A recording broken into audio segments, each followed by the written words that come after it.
हरे कृष्णा। आप सभी का दिन शुभ और मंगलमय हो। आज भादो माह की पिठोरी अमावस्या है। पिठोरी अमावस्या के दिन आप सब पिठोरी अमावस्या की कथा सुनेंगे।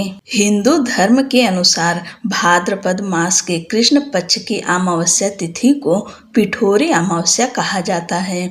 यह दिन पूरी तरह से पितरों को समर्पित माना गया है। मान्यता है कि इस तिथि पर श्राद्ध, तर्पण और दान करने से पितृ दोष से मुक्ति मिलती है और पितरों का आशीर्वाद प्राप्त होता है।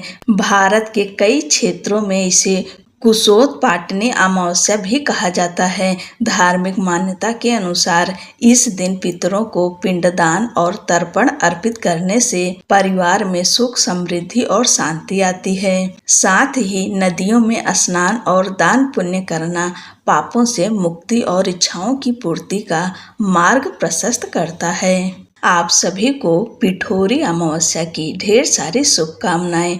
भगवान विष्णु और अपने पितरों का ध्यान करते हुए आप सब इस कथा को सुने। पौराणिक कथा के अनुसार बहुत समय पहले की बात है। एक परिवार में 7 भाई थे।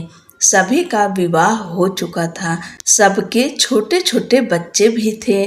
परिवार की सलामती के लिए 7 भाइयों की पत्नी पिठोरी अमावस्या का व्रत रखना चाहती थी।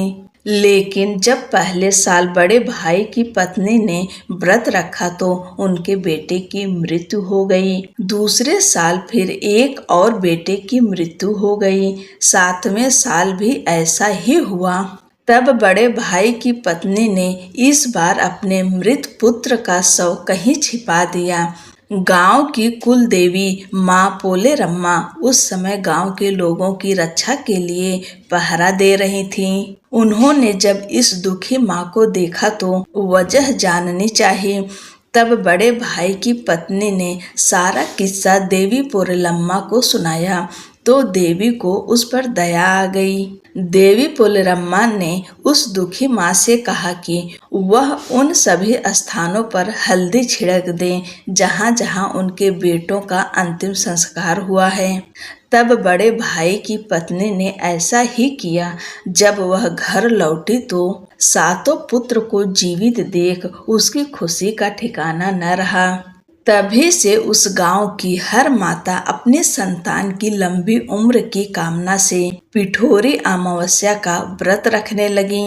आज के दिन यह कथा सुनी और पढ़ी जाती है। उत्तर भारत में यह पर्व पिठोरी अमावस्या के नाम से माता दुर्गा की आराधना करके मनाया जाता है और वहीं दक्षिण भारत में यह त्योहार पोलाला अमावस्या के रूप में माँ पोलेरम्मा, जिन्हें माँ दुर्गा का ही एक रूप माना जाता है, उनकी पूजा अर्चना के साथ मनाने की परंपरा है। बोलो माता दुर्गा की जय, माँ पोलेरम्मा की जय।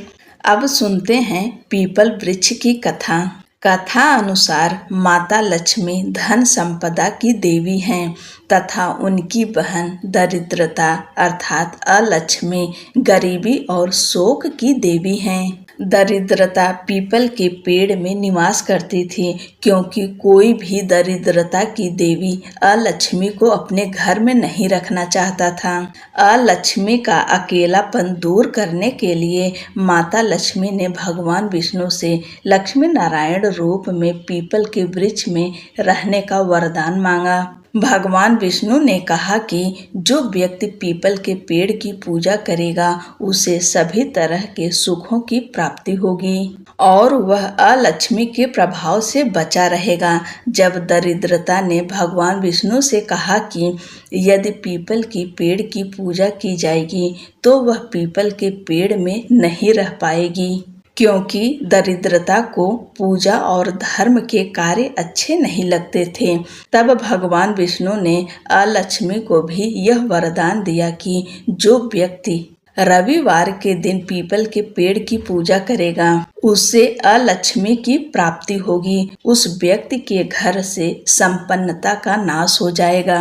गीता में भगवान श्री कृष्ण जी कहते हैं कि मैं ही सभी वृक्षों में पीपल का वृक्ष हूँ। पीपल के पेड़ की जड़ में भगवान विष्णु, तने में भगवान शिव और शाखाओं में ब्रह्मा जी रहते हैं। शास्त्रों के अनुसार पीपल के पेड़ में पितरों का निवास भी होता है। शनि देवता के प्रकोप से बचने के लिए पीपल के पेड़ की पूजा करना बहुत शुभ फलदायी माना गया है। शनि की 7.5 और ढैया से बचने के लिए हर शनिवार और अमावस्या को पीपल के पेड़ की पूजा करते समय सरसों के तेल का दीपक जलाना चाहिए और पीपल के पेड़ की परिक्रमा लगाते हुए शनि मंत्रों का जाप करते रहना चाहिए। पितृ दोष से मुक्ति पाने के लिए पीपल की पूजा करना श्रेष्ठ होता है। भाद्रपद अमावस्या पर, पिठोरी अमावस्या पर पीपल वृक्ष की पूजा करनी चाहिए और परिक्रमा करनी चाहिए। पिठोरी अमावस्या पर पितरों का तर्पण किया जाता है, श्राद्ध किया जाता है, इसलिए आज के दिन पीपल वृक्ष की पूजा अवश्य करिएगा। आप सभी को पिठोरी अमावस्या की ढेर सारी शुभकामनाएं। जय श्री कृष्णा। राधे राधे।